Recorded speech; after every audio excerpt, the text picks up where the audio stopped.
ఒక నాయనార్ జీవితం. జాగ్రత్తగా మీరు అవధరించండి. ఏనాదినాథ నాయనార్ అని చెప్పి ఒక మహానుభావుడు ఉండేవాడు.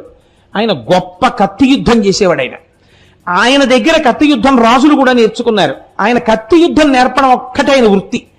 నేర్పి వచ్చిన ద్రవ్యంతో ఆయన అందరికీ భోజనాలు పెడుతుండేవాడు. ఇలాంటి ఏనాదినాథ నాయనార్ ఎప్పుడూ విభూతి పుండ్రములను పెట్టుకుని ఒళ్ళంతా విభూతి రాసుకుని ఉండేవాడు. ఆయన యొక్క కీర్తి ప్రతిష్టలు విని అతిశూరుడు అనబడేటటువంటి వేరొక ఆయనకి కోపం వచ్చింది. కోపం వచ్చి ఒక రోజు ఈయన శివపూజ చేసుకుంటుంటే ఇంటి ముందు నిలబడి, నువ్వు బయటికి రారా, నువ్వో నేనో తేలిపోవాలన్నాడు అనుచరులతో వచ్చి. ఈయన దగ్గర కత్తి యుద్ధం నేర్చుకునే వాళ్ళు ఉన్నారు. రెండు వర్గాల వాళ్ళు కలియబడ్డారు.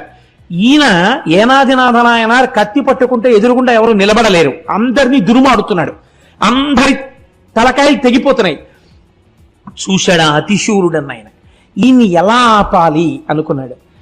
గబగబా వెళ్ళి అక్కడ విభూతి ఉండోటుంది.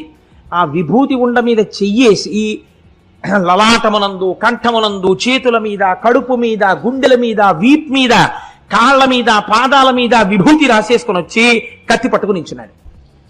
ఈయన చూశాడు. చూడగానే ఈయనకి అవతల వారిలో పరమశివుడు కనబడ్డాడు. కనబడగానే యుద్ధమునందు కత్తి డాలు పడయకూడదు కాబట్టి డాలు పట్టుకున్నాడు. కానీ తన కత్తితో అవతల వాళ్ళని చెనకలేకపోతున్నాడు. కారణం, శివుడు కనపడుతున్నాడు.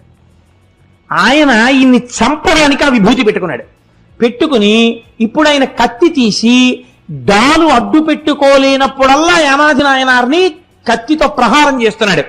చెయ్యి తెగిపోతోంది, కాళ్ళు తెగిపోతున్నాయి, తొడలు తెగిపోతున్నాయి, పొట్ట తెగిపోతోంది, నెత్తురు వరదలై ప్రవహిస్తోంది. ఒక్క ప్రహారం ఈయన చేయట్లేదు. ఇది శంకరుడు చూస్తున్నాడు. ఎందుకు కొట్టట్లేదు అవతల వాణ్ణి? నన్ను చూస్తున్నాడు. విభూతి పెట్టుకున్న కారణం చేత నన్ను చూస్తూ అవతల వాణ్ణి కొట్టకపోయినా అవతలవాడు ఈయన్ని కొడుతున్నా సహిస్తున్నాడు. కాబట్టి ఒక్కొక్క ప్రహారమును సహించినప్పుడల్లా 1,000,000 జన్మల పాపపుణ్యాల్ని తెప్పేశాడు, కర్మబంధాలని. ఆఖరణ ఈయన గుండెల్లో కత్తిని పొడిచాడు.